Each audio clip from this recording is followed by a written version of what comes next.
Welcome to Roofing Road Trips, the podcast that takes you on a thrilling journey across the world of roofing.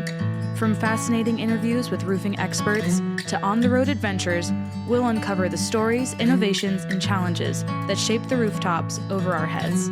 So fasten your seatbelts and join us as we embark on this exciting roofing road trip.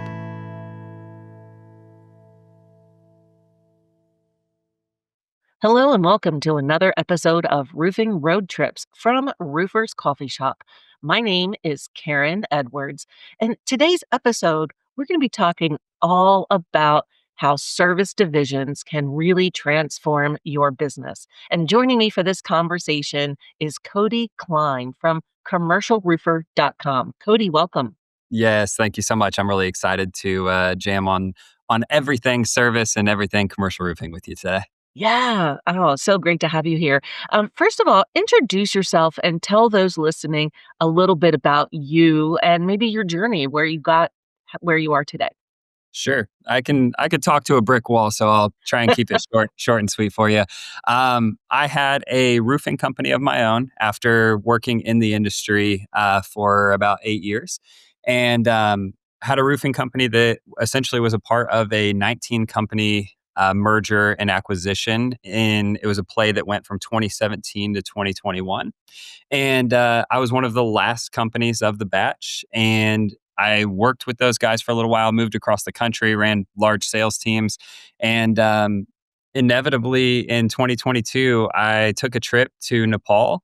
I kind of had like a, what's next for me type of moment. I came back, I started what's now known as commercialroofer.com. And so it's a business advisory and consulting firm for companies, roofing companies specifically, that want to grow in the commercial space. So we build sales teams, we build service and maintenance programs to get people like moving in that direction. And then we have built a portfolio of roofing companies all across the country. So we essentially bring them in, incubate them, and buy up the best ones. Yeah. Wow. So you threw this in there casually that you took a trip to Nepal. Um, Yes. what'd you do out there? So in Nepal, I did what's known as Everest Base Camp. So we did like an 86-mile hike to the base camp of Everest, and that's about as far as I made it. The rest of the crew went on, but I had some complications. I ended up getting medical evacuated Oh my goodness. from Mount Everest and flew down.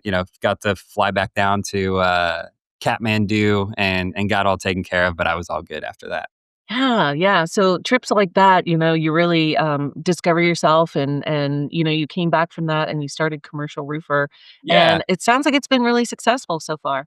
you know, I think the most profound thing is, so for me, that was kind of that was my gateway drug into wanting to do hard things, And so I've climbed glaciers, I've climbed mountains, I've climbed I've done rim to rim to rim at the Grand Canyon before the disaster struck earlier this year, and what I realized is I like doing hard things because it removes me from the day to day minutia of what business and life can throw at you. And so it allowed me, I think that trip specifically allowed me to look at the world through a different paradigm in the way that, like, okay, if I love roofing, right? I love the business of roofing, but it's like, if I could just make this more fun for me, and I can make this more of like a play and enjoyable thing, I think I'll be able to do it for a longer period of time. And I just, the concept has changed, over the last 3 or 4 years of what commercial roofer was going to be and then what it became, right? It opened up so many doors and the opportunity changed. But yeah, I think just being able to look at the world from like, okay, everything's not that serious, right? Of course, all businesses have problems, but it's like nothing's that serious. Nothing can't be solved. And there's a solution for everything. And so I think that was the big mental shift I had going to Everest. And that allowed me to come back and, basically put the rocket boosters on for commercial roofer. Yeah, wow. Okay. So we're going to talk about service today. Sure. Why? This is a big question. Why should roofing companies invest in service? I think some people might take this the wrong way, but it's the difference. I explain it as it's the difference between a hobby business and a real business. Because and I say a hobby business not to offend people, but like a hobby business in the way that like you don't have an enterprise value, right? And so it's inevitable. We're all going to exit our business one day. Some of us are going to, maybe we die. Maybe we outlive the business and it's like, hey, at some point it just like we're done with this thing. But it makes a lot more sense that like business is hard. No matter what type of business you're in, especially the roofing business, it brings a lot of stress. It brings cash issues, it brings people issues, it brings all of these things. So to me, it's like, why would we not, if we know we're going to exit the business somehow, some way, someday, then why would we not structure that exit and start with the end in mind to build enterprise value into the business, meaning that we make the business worth something to other people? And so that's one reason that I think it's inevitable, or that it's very important to build service in. The second reason would be that like I'm a big fan of doing things that pay me for long periods of time, right? So um, in the roofing business, that looks like, to get a customer, it takes a lot of time, money, energy, all the resources to acquire a customer. But most roofing companies, they spend that time, they spend that money, they put all the energy into getting a customer. They do a one-time job and they say sayonara. But it's like, wouldn't it make more sense if that customer, we continued to get more wallet share of that customer, like that customer continued to pay us, forever? We know that, sorry, this is a long-winded answer, but there's layers to it, right? It's like Right. service is like an onion. And so the kind of like nail in the coffin for that second piece, the roof is a life cycle. Okay. So like just like you and me, just like, a car or really anything in life, the roof has a life that can be extended or it could be shortened, right? Depending on where you're at in the country with freeze thaw cycles, things like that. So it's like if we look at the roof on a life cycle, then it's like, wouldn't it make sense that we could monetize every stage of that life cycle, and we can really become those long-term partners for the building owners and for the asset managers and for the, whoever your customer is as a roofing company? Just makes the most sense to me. Yeah. Okay. So, we're talking about some mindsets as well. You really you know uh, defined that well, of trying to build that relationship and be there for every stage of that roof's life cycle. That's being proactive, right? That's a Yes. proactive mindset versus a reactive. How does someone make that shift? Tangibly, I think it comes down to like being reactive is a necessary evil. I say it's a necessary evil because I think about it like this, okay? So if the business is like, okay, we're trying to run a 100-meter dash, the reactive part of service is the anchor holding us back, and the proactive is the rocket boosters that will propel us forward. The issue with the anchor is that it's necessary because that's how we get our foot in the door on new opportunities, right? That is the urgency. That is what attracts people to call our company or allow us to step on the roof because there's a real problem. There's a pain that they're experiencing. So we have to be reactive to those things.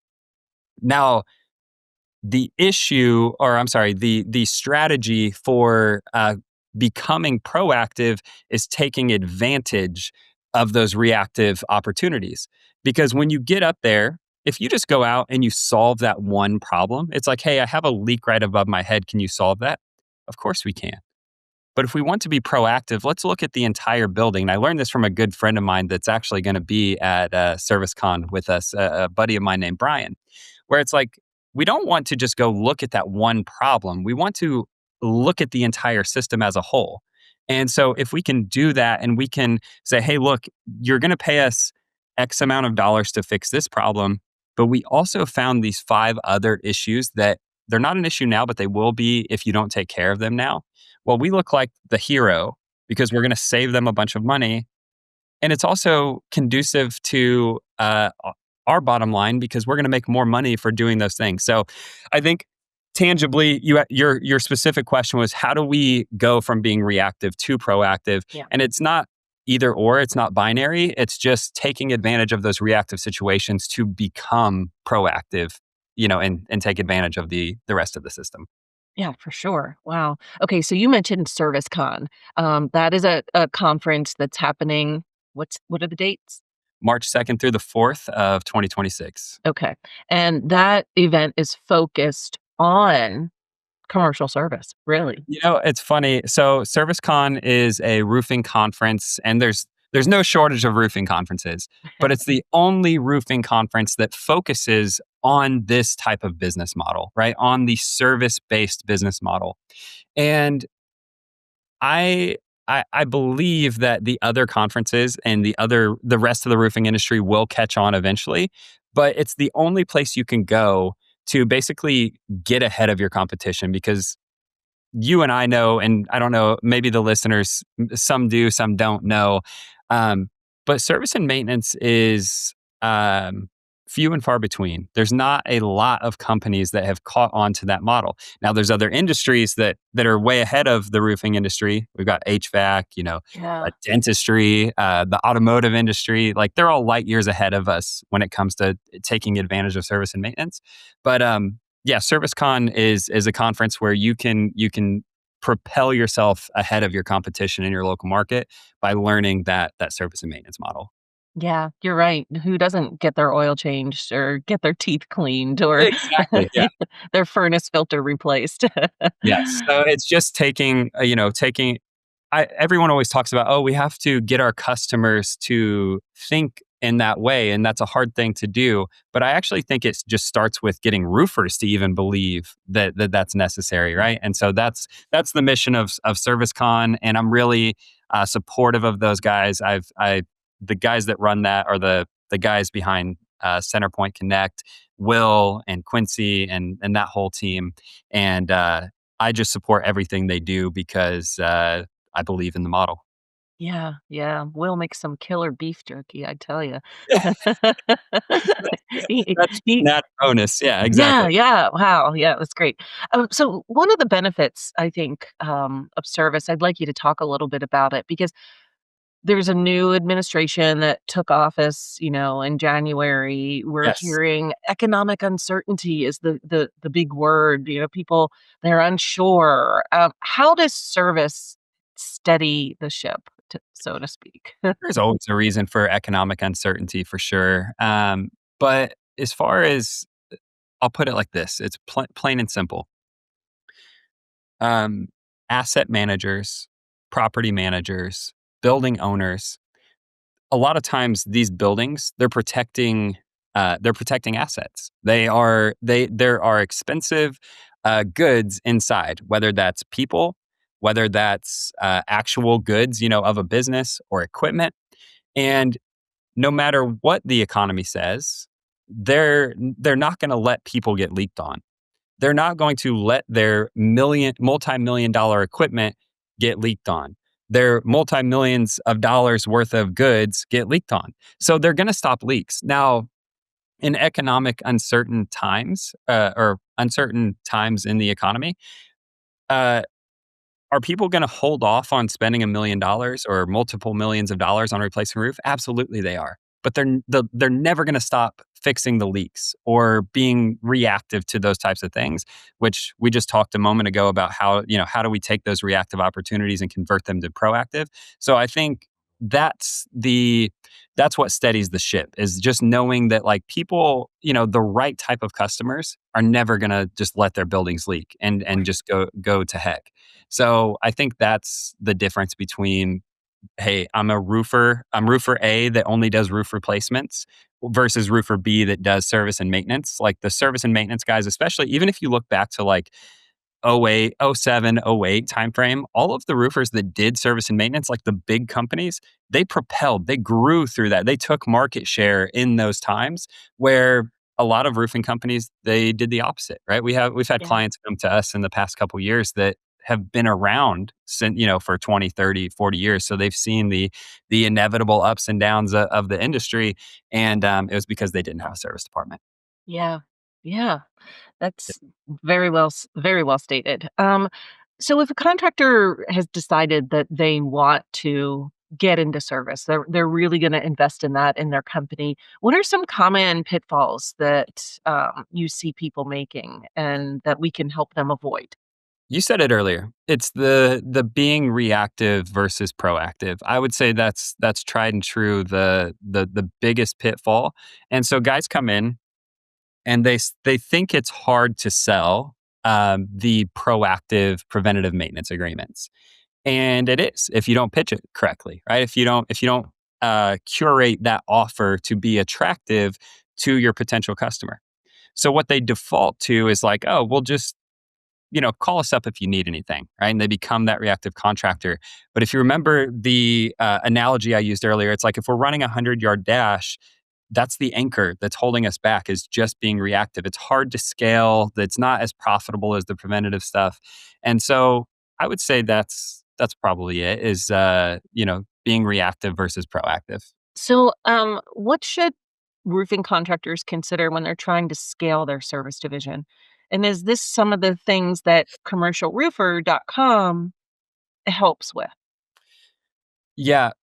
So back to the mountains analogy, I talked about, I went and I've climbed mountains and canyons and glaciers and all of that. Well, while walking the canyon of the Grand Canyon, I had this like vision or this epiphany where it was like, you know what? It's very hard if especially going from 0 to 100, like if you're not doing 0 being like, "Hey, we are not doing service or maintenance in any way right now," to wanting to be like a full-blown service and maintenance, there's a lot of moving pieces in that. So it's hard to go from 0 to 100. But I think like in life, it's like there's always another mountain to climb. I think if we break the insertion of a service department down into smaller mountains and then like eventually, climb bigger ones, the way to put this tangibly, I think if you get very clear on like what you're offering as far as the proactive preventative maintenance agreements, you have a way to get on roofs every single week and you have a way to convert those opportunities into you're actually signing deals. So like I look at it as in the beginning, you need to focus on your offer, your lead generation, and your sales. And if you can do that, most roofers have a cognitive enough skill set that they can figure out how to get the work done. But you have to have a sharp tip to the sword. And I think that sharp tip to the sword is like I said, it's having the right offer, pitching it correctly, being able to tell the right stories, to teach those building owners how to think about their roof in the life cycle and, how you're going to save them money. But that's the first step. The second step is just really having the systems and processes necessary to be able to measure whether those marketing and sales systems are working. And then from there, we can figure out the trucks. We can stock the trucks differently. We can we can keep track of all our materials. Like there's all those little systems that need to be put in place, but it's got to be stair stepped. And if you're starting from scratch, it's got to be we just need to get on more roofs and we just need to be able to pitch preventative maintenance in the proper way. Yeah. Yeah. So in the reactive mode, a service tech responds to a call. Do you train those techs then to shift their mindset to look at those other areas and be that proactive, solution person? I found it really tough to train these service techs to think in that way, and it could be a me problem. And I'm sure maybe other guys have figured it out. I think there's more than one way to skin the cat. But for me, it's having a trained sales team that goes along with those service techs, and the service techs can do their job as the technician. Their job is not selling. It's been very tough for me to train a roofer or a technician on how to sell properly.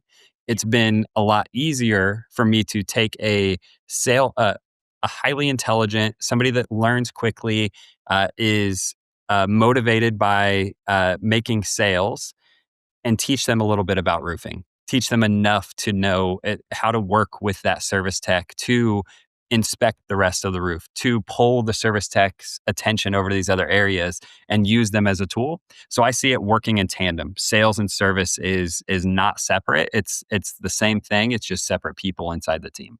Yeah, yeah, it makes sense because a lot of time that service technician just wants to work on the roof. That's right. Yeah. Yeah. Well, a lot and a lot of them, if you look at the ideal candidate profile for a salesperson versus a service technician, the psychographics are totally different. Like we're Yeah. looking for two different personality types. We want an analytical engineering type person on the roof that is technical, and salespeople just don't typically fall into that category, at least in my experience. So yeah, so Yeah. that's it. That's how we do it. We basically we attack it with two separate people, and we work together as a team. Yeah. I bet there's a lot of, folks out there who haven't figured that out yet, Mhm. and going to an event like ServiceCon, this is where you get those tips, those ideas, those solutions for success. Yeah, absolutely. Last year was my first, or I'm sorry, last year was the first annual Service Con with the new team running it. And um, when I was there, I did realize that, like, wow, to acknowledge what I just said a moment ago about multiple ways to skin the cat. There are so many different ways that this thing can be shaped. I just think there's more optimal ways, and having a service technician that's out there to do a job, also trying to do sales, it's never going to happen in a way that's conducive to your business. So I think having specialists there to focus on the different parts of the opportunity are going to reap the most rewards for you. Yeah, so, who does it make sense? Like, who should attend a ServiceCon? You know, Before I attended last year, and I was actually the keynote speaker of ServiceCon last year, so like I was super pumped. I got to speak first, but I wasn't necessarily just pumped because I got to open up the event. I was pumped because I got to sit around and talk to or listen to the other speakers, and then also talk to all the attendees. Right, I wasn't like having to practice for my talk or hang out Yeah. and get my mindset right. It was like I got it done, and then I got to enjoy the actual conference. And so before I went to the conference, I would have said, like, this is probably for owners. But when I got there, there were just so many different types of people. There were salespeople, there were service technicians there were service managers there, and there were owners. And I think that getting everybody on the same page is vitally important within the company, like within your domain, within your company. And so I would bring anyone and everyone that you see as a potential leader in your business, or at least a high leveraged employee inside of your business, no matter where they're at in the service organization. Like I said, on the front end with sales, business development, service technicians, or leaders. Yeah, yeah, and, just because it is, put on by the folks behind CenterPoint Connect, they're not shoving solutions down your throat. That really is education focused on your service division. You know what's funny? And I ended up saying this to Quincy. I'm like, hey, don't be afraid to tell people about what you guys do at Centerpoint. Like, this is your conference, because Yeah, they were so apprehensive to not want to sell at the conference that, there are people that need their solutions that they weren't even like really pursuing as hard as they actually could. So, yeah, I'm going to push on them this year to do demos and to do those types of things for people, because their software is awesome too. yeah, yeah, okay. So we said the dates, March 2nd through 4th. Where is it being held? It's in Houston, Texas, near the Woodlands. I'd be lying to you if I tried to tell you the venue, but Houston, Texas, March 2nd through the 4th. If I had to choose one specific event to go throughout the entire year, this event is still small enough that it has a personal touch. It has a personal feel to it. You can like the speakers weren't removed. They weren't in like these vending booths and these different sections and things like that. It was truly like a mastermind. And so my point being is, like, if you're going to any conference this year, or if you feel like you've been burned by going to some of these other conferences that have became more commercialized, or became a big sales pitch, I would just encourage you to go check out ServiceCon. You have nothing to lose and everything to gain. Yeah. Yeah. Well, Cody, thank you for being here today. This was a fantastic conversation, and I'm sure those listening have picked up a few nuggets of wisdom and information from you being here. Thank you. Yeah, absolutely. And if I could just plug in, if anyone is wanting to connect with me, I am an absolute nerd for this industry. I love everything business. I love everything roofing. And if you guys would like to connect with me, I'm on all the social media platforms. You can find me on Instagram at The Commercial Roofer, or on Facebook and YouTube just under my name, Cody Kline. Yeah, wow. I encourage you all to reach out to Cody. And if you're wanting more information about ServiceCon, just head on over to Roofer's Coffee Shop. We have directories and all the information and links to get you signed up and registered for the event.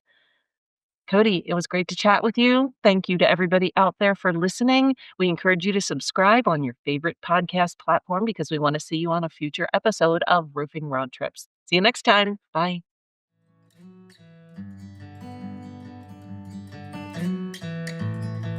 If you've enjoyed the ride, don't forget to hit that subscribe button and join us on every roofing adventure. Make sure to visit rooferscoffeeshop.com to learn more. Thanks for tuning in, and we'll catch you on the next roofing road trip.